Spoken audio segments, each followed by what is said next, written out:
30 loaded weapons pointed directly at Gabriel's chest.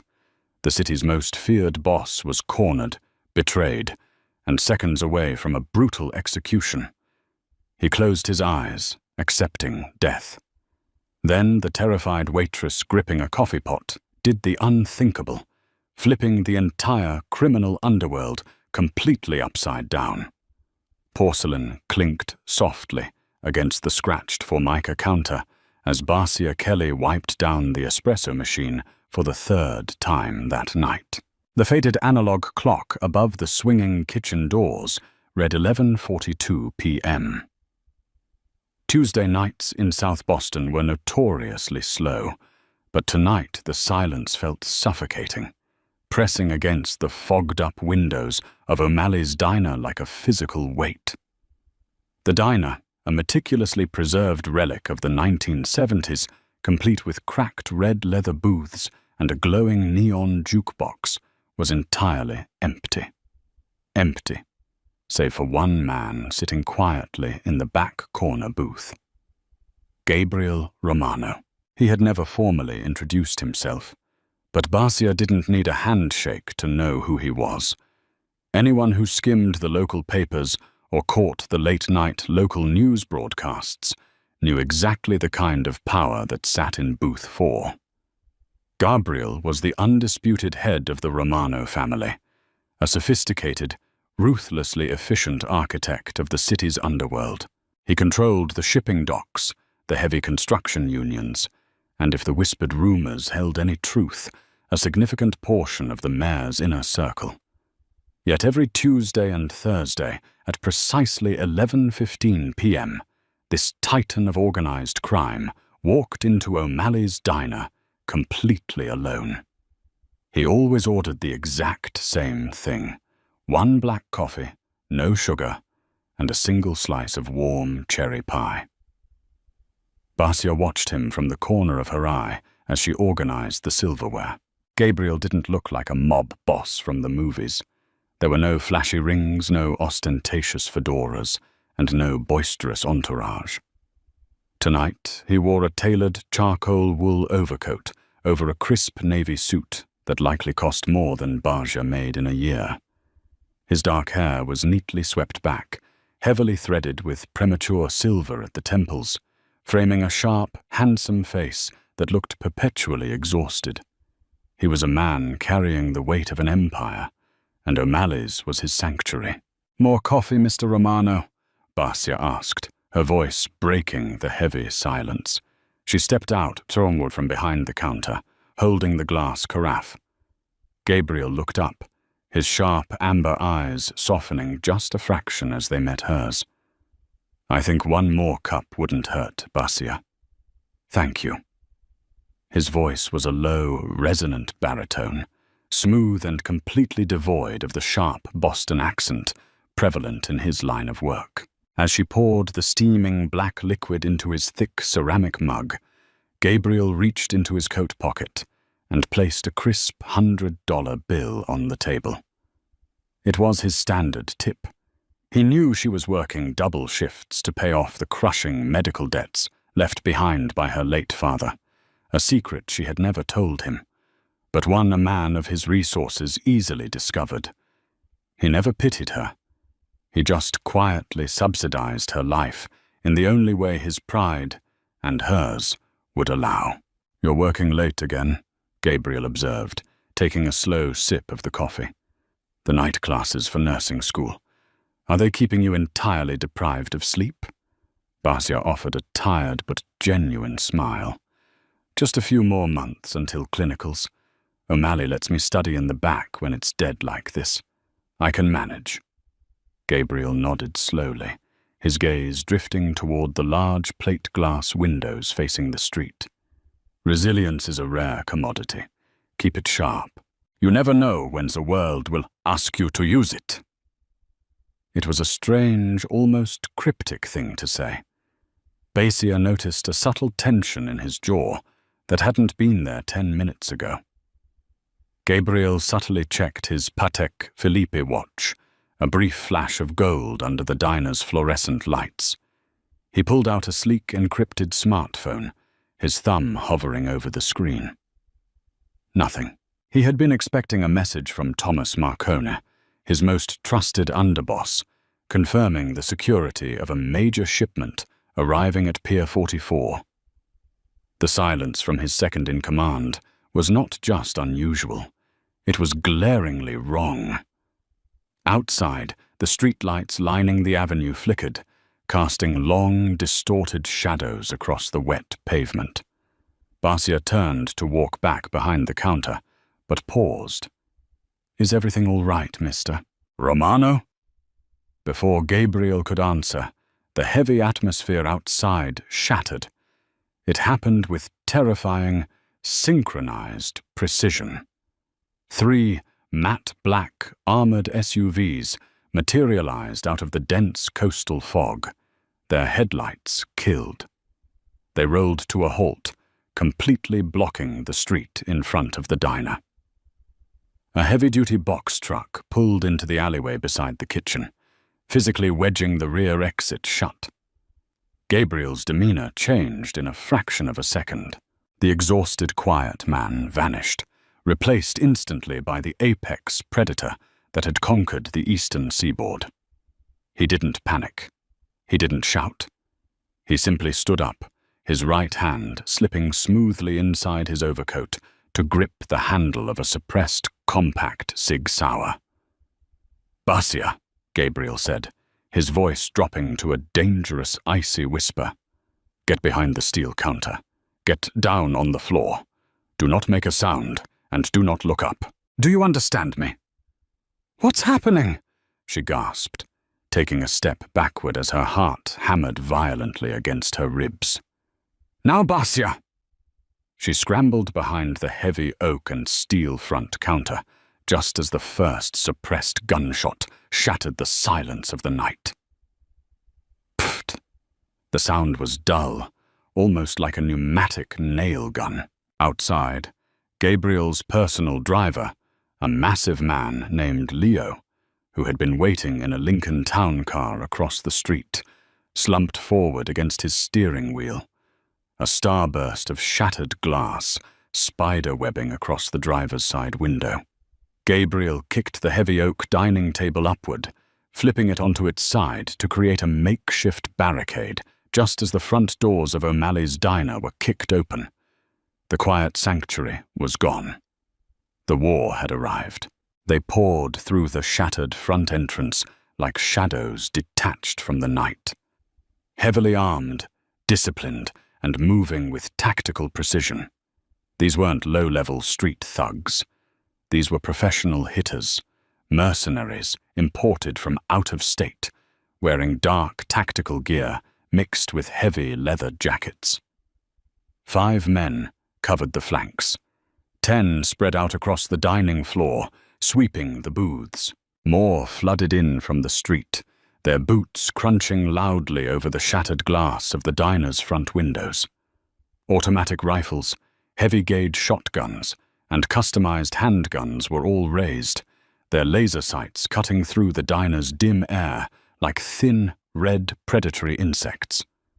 Barcia huddled beneath the counter, her hands clamped tightly over her mouth to stifle a scream. Through a small gap between the wood panels, she had a direct line of sight to Gabriel. He was crouched behind the overturned booth, perfectly still, his breathing controlled. He was doing the math in his head. He had 1 magazine, 8 rounds. There were at least 30 men in the room, with more securing the perimeter outside. It was a mathematically impossible scenario. Checkmate. A heavy, deliberate set of footsteps echoed across the diner's checkered floor. The sea of armed men parted respectfully as a figure stepped through the ruined doorway. Damian Russell, the ambitious, violently unpredictable boss of the rival Russell Syndicate. He wore a camel hair coat draped over his shoulders like a cape, a lit cigar clamped between his teeth. His face was scarred, twisted into a permanent, arrogant sneer. Russell had been trying to usurp Gabriel's territory for 5 years, But he had never had the tactical intelligence to outmaneuver the Romano family. Not until tonight. "Gabriel!" Damien's voice boomed, dripping with theatrical mock sorrow. "Look at this place. Look at you. The great architect of the city, hiding behind cheap vinyl and spilled coffee." Gabriel remained silent, his gun trained perfectly on the edge of the table, waiting for the first man to cross his line of sight. "You're probably wondering how I bypassed your perimeter," Damien continued, taking a slow, arrogant drag from his cigar. He snapped his fingers. One of his men stepped forward, dragging a battered, bloody figure into the light. It was Thomas Marcone, Gabriel's trusted underboss. Thomas looked up, his face bruised and broken, refusing to meet Gabriel's hidden gaze. "Tommy here has expensive tastes," Damien chuckled, tossing the cigar onto the linoleum floor and crushing it beneath his heel. "A gambling debt in Macau, a beautiful mistress in Milan. It turns out loyalty has a price tag, Gabriel, and I paid it. Your entire security detail was rerouted to the north side an hour ago. You are entirely alone. 30 guns, Gabriel. Even you can't shoot your way out of this." Behind the counter, Basia felt the blood drain from her face. She looked at Gabriel, the invincible mob boss. He was going to die right here, on the floor she had just mopped. They were going to tear him to pieces, and when they were done, they would find her. No witnesses. That was the rule of this world. She felt a cold, paralyzing terror grip her spine. But beneath the terror, something else ignited. Gabriel had treated her with nothing but respect. He had quietly paid for her father's funeral arrangements through a dummy charity when she was drowning in grief. He was a criminal, yes, but he was her protector in a city that had showed her no mercy. "Think," Basia commanded herself, forcing her panic down. "Think." She looked around her immediate surroundings beneath the counter. The espresso machine, the boxes of sugar packets, the heavy cast-iron grease trap, and then her eyes locked onto a dusty, unmarked grey electrical panel hidden deep beneath the cash register. Old Man O'Malley had bought this building in the late 1980s, but during the Prohibition era, the diner had been a notorious speakeasy run by the Irish mob. 6 months ago, when a drunk patron had gotten aggressive, O'Malley had shown Basia the diner's oldest, best-kept secret. "If the cops ever raid us, or the world goes to hell, B," the old man had wheezed, pointing to a heavy red lever next to the grey panel. "You pull this. It triggers the emergency anti-raid protocols from the 20s, wired into modern systems." It wasn't just a panic button. It was a total lockdown switch. Damien Russell drew a massive, silver-plated Desert Eagle from his shoulder holster. He racked the slide, the metallic clack-clack echoing loudly. "Flush him out," Damien ordered his men. "I want him on his knees before I take his head." The 30 men raised their weapons, their fingers tightening on the triggers as they began to advance in a semicircle toward Booth 4. Gabriel closed his eyes for a fraction of a second, exhaling slowly. He tightened his grip on his weapon, preparing to stand and take at least 5 of them down before the inevitable hail of bullets tore him apart. He accepted his fate. Clang! The sound of a heavy cast-iron skillet slamming against a metal pipe diverted everyone's attention to the main counter. "What the hell was that?" Damien barked, his men momentarily pivoting their rifles toward the kitchen. Basia didn't hesitate. With her heart screaming in her chest, she lunged forward on her hands and knees. She grabbed the heavy red lever under the register and pulled it down with every ounce of her strength. The diner violently erupted into chaos. Instantly, the main power to the building was entirely severed. The neon jukebox died. The fluorescent lights snapped off. The restaurant was plunged into pitch, suffocating darkness. But that was only the first phase.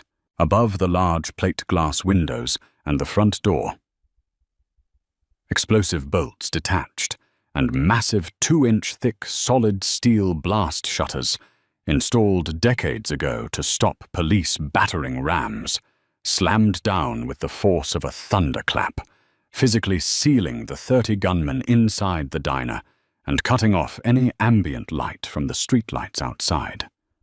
"Lights! Get flashlights up!" Damien roared in the pitch black, panic bleeding into his voice for the first time. But Basia wasn't done.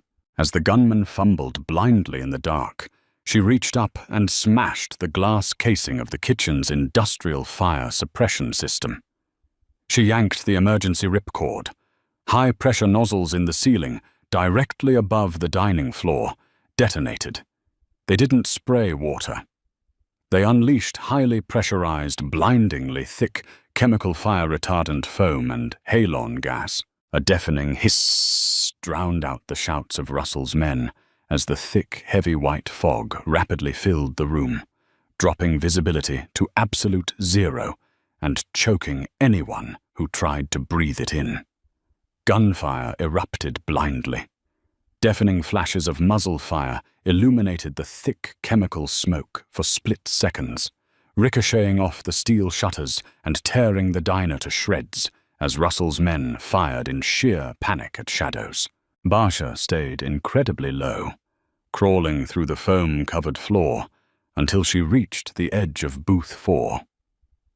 She reached out blindly into the chaotic darkness until her hand found the rough wool of Gabriel's overcoat. Gabriel nearly shot her on instinct, stopping only when he felt her small, trembling hand grip his wrist. "Mr. Romano," Basia whispered fiercely, pulling him toward the floor. "Follow me, now!" The diner was a blinding, suffocating storm of chemical whiteout and deafening crossfire. Damien Russell's mercenaries were blindly shooting at ghosts, their panic turning the confined space into a lethal meat grinder. Stray bullets shattered the ceramic espresso cups overhead and tore through the vinyl booths, raining foam and debris down on them. Gabriel did not hesitate. He trusted the firm, desperate grip of the waitress, dragging him through the dark. Basia crawled with agonizing precision, her knees scraping against broken glass and spilled sugar, until they crossed the threshold of the swinging kitchen doors. "Stay low," Basia gasped, her voice raw from the chemical halon gas seeping under the door frames. "The kitchen walls are thin." "Where are we going?" Gabriel asked, his voice a calm anchor in the center of the hurricane. He kept his Sig Sauer raised, covering their rear as heavy boots began kicking at the barricaded front counter. Old Man O'Malley didn't just have a lockdown switch, Basia panted, pulling herself up by the heavy handle of the walk-in industrial freezer. This place was an Irish mob hub in the 20s. The basement doesn't just hold meat. She shoved the heavy silver door open. A blast of sub-zero air hit them instantly. Gabriel slipped inside behind her, pulling the heavy door shut and dropping the steel latch just as a barrage of high-caliber shotgun blasts blew the kitchen doors off their hinges in the room they had just vacated. Muffled shouts echoed through the insulated metal of the freezer door. They had seconds before Russell's men started systematically clearing the back rooms. Inside the pitch-black, freezing storage unit, Basia fumbled blindly along the back wall, her hands sliding over frozen slabs of beef and icy metal shelving. "Come on. Come on," she whispered frantically. Her fingers found the false bolt, hidden behind a rack of frozen stock bones. She pulled. With a heavy groan of unoiled hinges, the entire back wall of shelving swung outward, revealing a narrow, damp cobblestone tunnel illuminated only by a single, flickering amber bulb down the corridor. A rush of stale, metallic-smelling air drifted up from the darkness. "Down," Basia ordered. Gabriel slipped into the narrow passage, catching Basia as she stumbled on the steep, uneven stone steps. He reached back and pulled the false wall entirely shut, the heavy click of the locking mechanism sealing them away from the chaos above. The muffled sounds of gunfire and shouting instantly vanished, replaced by the heavy, rhythmic dripping of condensation from the tunnel ceiling. They stood in the dim, claustrophobic corridor, the temperature shift jarring. Gabriel holstered his weapon and turned to look at the woman standing beside him. Her diner uniform was torn and stained with a mixture of grease, chemical foam, and dirt. Her hair had escaped its neat bun, falling in a messy cascade over her shoulders. She was trembling violently, the adrenaline crash beginning to hit her nervous system, but her jaw was locked in defiance. Gabriel reached out, his large, calloused hand gently gripping her shoulder. "You are bleeding," he observed quietly, his thumb brushing a shallow, grazing cut across her cheekbone where a piece of flying shrapnel had caught her. Basia flinched slightly at the touch, then exhaled a shaky breath. "I've had worse nights serving the Sunday brunch rush. Are you all right, Mr. Romano?" A low, genuine chuckle escaped Gabriel's lips, a sound very few people in the criminal underworld had ever heard. "You just outmaneuvered 30 heavily armed, highly trained assassins with a coffee pot, a red lever, and a meat freezer, Basia. I think you've earned the right to call me Gabriel." "Gabriel, then," she said, her heart doing a strange, unexpected flutter at the way he said her name. "Where does this tunnel lead?" "If it's the old Prohibition network," Gabriel analyzed, mapping the city's subterranean grid in his mind. "It connects to the abandoned storm drains under Fifth Avenue. It will spit us out 3 blocks east, right near the old shipping yards. We need to move. Russell will eventually figure out how to bypass the shutters, or he'll torch the building to ensure I'm dead." He took the lead, stepping in front of her to clear the blind corners. As they navigated the damp, winding catacombs, Gabriel pulled his encrypted secondary phone from a hidden lining in his vest. Damian Russell had bought his underboss, Thomas, and likely compromised his primary communication channels. But Gabriel was a man built on contingencies. He dialed a sequence of 12 numbers, a direct line to his most loyal captain, Leo the Hammer Cavalli, who commanded the heavily armed enforcers loyal only to the Romano bloodline. The line clicked. "Speak," a gravelly voice answered. "Leo, it's Gabriel." He spoke quietly, his eyes constantly scanning the shadows ahead. Thomas flipped. He fed Russell my location at O'Malley's. They hit the diner with a 30-man assault team. Dead silence on the other end, followed by the sound of a heavy rifle bolt racking. "Give me the word, boss. I'll burn the north side to ash."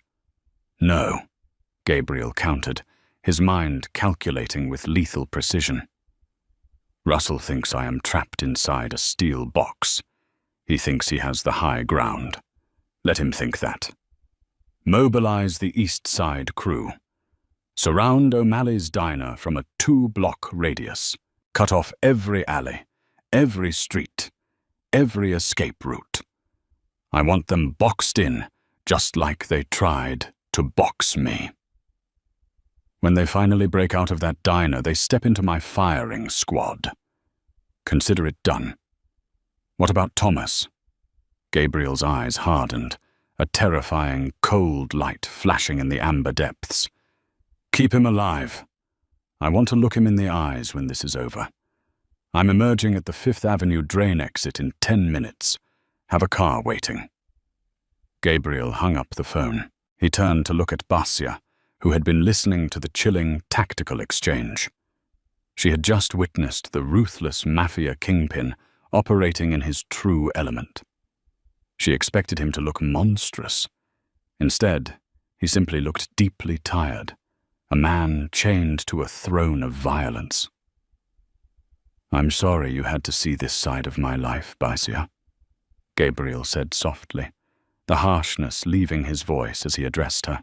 I knew who you were the first time you walked into the diner, Gabriel, Basia replied steadily, holding his gaze. I didn't save a mafia boss tonight.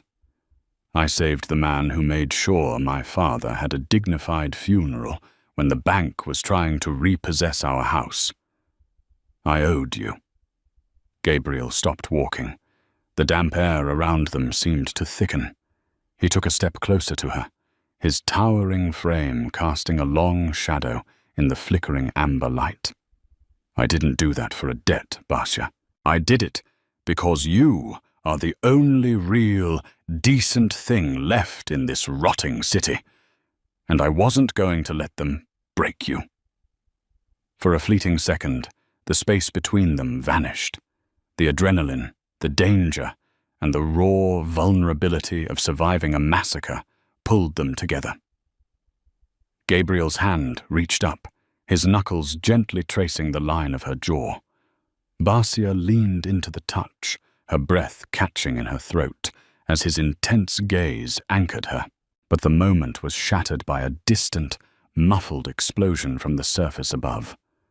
Russell's men were blowing the locks. We have to go, Gabriel said, his voice thick with unspoken promises. Stay behind me. The rusted iron grate of the Fifth Avenue storm drain pushed open, screeching against the wet pavement. Gabriel climbed out into the foggy, freezing night air, immediately turning to pull Basia up by her waist. The moment her boots hit the asphalt, a sleek, armored black Mercedes glided out from the alleyway, stopping inches from them. The back door swung open, revealing Leo Cavalli holding a customized M4 carbine. Boss, perimeter is set. We have Russell's men entirely surrounded. Get Basia into the safe house in the Heights. 2 guards on her door at all times. If she asks for anything, she gets it, Gabriel ordered, gently pushing Basia toward the open door of the vehicle. Wait, Basia grabbed his coat sleeve, her grip remarkably strong. What are you going to do? Gabriel looked back toward the faint glow of the streetlights near O'Malley's diner.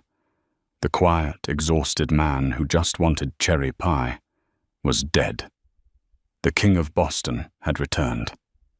I'm going to finish the war, Gabriel said. He leaned down, pressing a firm, lingering kiss to her forehead. I will find you when the smoke clears. That is a promise. As the Mercedes sped away, carrying the woman who had just altered the course of Mafia history, Gabriel racked the slide of an assault rifle handed to him by one of his soldiers. He walked back toward the diner, stepping into the foggy war zone. Back at O'Malley's, Damian Russell was losing his mind. The chemical foam had settled, leaving his men coughing up blood and stumbling over each other. They had finally managed to blow the steel shutters with C4, but the blast had decimated half his crew and left the rest entirely disoriented. Damian stumbled out of the ruined front entrance, coughing violently, his camel hair coat ruined. He looked up, expecting to see his getaway vehicles. Instead, he saw a wall of 80 men. Gabriel's loyalists stood shoulder to shoulder, blocking every intersection, their weapons leveled directly at the diner. The flashing red lasers cut through the fog, painting Damian and his surviving mercenaries with dozens of targeting dots. Gabriel stepped out from the center of the blockade, his overcoat flapping in the coastal wind. He looked completely unbothered, an immovable force of nature. Drop your weapons, Gabriel's voice echoed across the silent street, amplified by a megaphone held by his lieutenant. Anyone who drops their gun walks away. Anyone who raises it dies right here. The sheer mathematical impossibility had flipped. Russell's imported hitmen, already battered, half blinded by halon gas and severely outnumbered, didn't hesitate. The clatter of 30 assault rifles hitting the pavement echoed through the night. They surrendered instantly. Damian Russell stood alone, his desert eagle trembling in his grip. He looked wildly at his men, then back to Gabriel. "You coward!" Damien screamed. "You hid behind a weight!" Gabriel didn't let him finish the sentence. He raised his rifle and fired a single deafening shot. The bullet struck the pavement just an inch from Damien's boot, sending a spray of asphalt into his face. Damien collapsed backward, dropping his gun in pure terror. "You don't get to speak her name," Gabriel said, walking forward until he loomed over the pathetic, trembling rival boss. "Take him to the docks," Gabriel ordered his men, "and bring me Thomas." The betrayal of Thomas Marcone was dealt with quietly, violently, and permanently before the sun rose over the Atlantic. The Russell Syndicate collapsed overnight, entirely absorbed by the Romano family. Gabriel's power was absolute, cemented by the legend of the night he survived a 30-to-1 ambush. But to Gabriel, the empire meant nothing without the woman who saved it. 2 weeks later, the bell above the heavy wooden doors of the city's most prestigious nursing academy chimed. Barcia walked out into the crisp afternoon air, her arms full of heavy medical textbooks. She looked exhausted, but there was a new, resilient light in her eyes. The medical debts that had haunted her had miraculously vanished from the hospital's database the morning after the diner shootout. She walked down the marble steps and stopped dead in her tracks. Leaning casually against a midnight blue Aston Martin was Gabriel. He wasn't wearing his tactical armor or his dark, intimidating overcoat. He wore a simple, beautifully tailored beige suit, looking rested, handsome, and undeniably magnetic. In his hands, he held a white paper box tied with a red string. Barcia slowly walked up to him, a genuine, radiant smile breaking across her face. "You shouldn't be here. The police are still swarming the city, looking for answers about O'Malley's." "Let them look," Gabriel smiled, his amber eyes softening entirely as they locked onto hers. "I made a promise. I told you I would find you when the smoke cleared." He held out the white box. Barcia gently took it and opened the lid. Inside was a perfectly baked, warm slice of cherry pie. "I bought O'Malley a new diner on the north side. Better neighborhood. Safer," Gabriel said softly, stepping closer until there was almost no space between them. "But I realized that my favorite part of the old diner wasn't the pie, Barcia. It was the woman pouring the coffee." Barcia looked up at him, her heart hammering. Not from fear, but from the electric, undeniable pull between them. She set her books down on the hood of the car, wrapping her arms around his neck. "Are you asking me on a date, Gabriel Romano?" she whispered, her lips inches from his. "I am asking you for everything, Barcia," Gabriel murmured, wrapping his arms securely around her waist, pulling her flush against his chest. "You saved my life. Now I want to spend it proving I was worth saving." He leaned down, capturing her lips in a deep, passionate kiss that sealed their fates together. The brutal king of the underworld had been brought to his knees, not by an army of 30 assassins, but by the fierce, unyielding heart of the woman who held him together. Did the heart-pounding escape, the brutal mafia warfare, and the undeniable, steamy romance between Gabriel and Barcia leave you absolutely breathless? If you loved watching this fearless waitress flip the criminal underworld upside down to save the man she loves, don't forget to hit that like button, share this thrilling story with your fellow romance drama fans, and subscribe to our channel for more intense, high-stakes romantic tales. Drop a comment below on what you want to hear next.